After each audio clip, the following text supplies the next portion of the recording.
It calls itself Australia's favourite airline, but try telling that to the thousands of customers who've had flights cancelled and no refunds.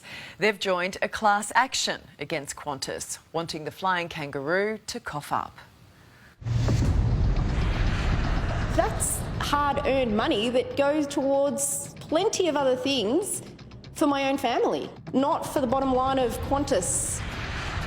I'm just a single Australian living it tough. I just want my money back. There's been no shortage of people crying out for help. $800 for two people from Sydney to Melbourne, you've got to be kidding. It's great that you've handed back $1.2 billion so far. I couldn't care less. It's how much you've got to go.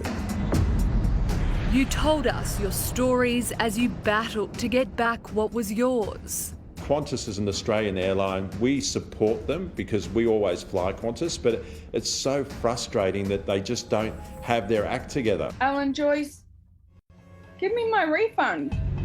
Now the flying kangaroo is facing more turbulence. We all know in 2020, COVID caused all the flights to be cancelled. But rather than refunding customers, they pushed everyone into these new travel credit programs. Andrew Paul from Echo Law is leading a new class action against Qantas, accusing our national carrier of misleading and deceptive conduct over holding on to billions of customer dollars rather than offering refunds during COVID. At the heart of the case is the fact that Qantas's own conditions of carriage say that if a flight is cancelled due to circumstances outside of their control, they will refund you.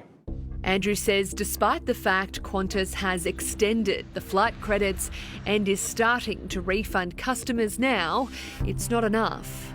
It is too little too late. It's all well and good to say 3.5 years down the track that they're prepared to give some money back, but they're still not making it easy. It's an absolute disaster as far as I'm concerned. They're not customer focused as they claim to be, and very disappointed. Very disappointed that I can't even talk to anybody. Leanne Samet signed up to the class action this morning. I think fabulous, and I think what they're doing is not correct, and it's not Australian-like. She's still waiting on Qantas to issue her a credit after her flight was cancelled, leaving her $570 out of pocket. She even went out to Melbourne Airport to try and talk to staff, but was told to phone in. When they just said that they've made this amazing amount of profits, that's because they're not giving the money back that's not rightly theirs. I'm a bit surprised. I think it's a bit unusual to take this action at this stage. There's about $400 million last time I checked in credits that are still to be spent. And look, it'll be really interesting to watch how it plays out. Quentin Long from Australian Traveller says it's the latest in the long line of COVID-caused chaos for the airline. I think Qantas has had a bit of a rough time in brand health in the last sort of 3 or 4 years. Obviously, COVID played into that. And like any airline in the world, they had to respond to it as best they possibly could. He says while there is some validity to the class action claim, it hasn't hurt the brand. Business is flying for Qantas. They've got lots and lots of customers. Their focus has to be and is on improving customer experience and the network. This may play into that, but we'll have to wait and see. Even if someone now receives a refund, they've been out of pocket of hundreds, thousands or tens of thousands of dollars for 3.5 years now. And in any other circumstance, they'd get interest on that money. Here we say Qantas has benefited and it is required to hand that benefit back to the customer.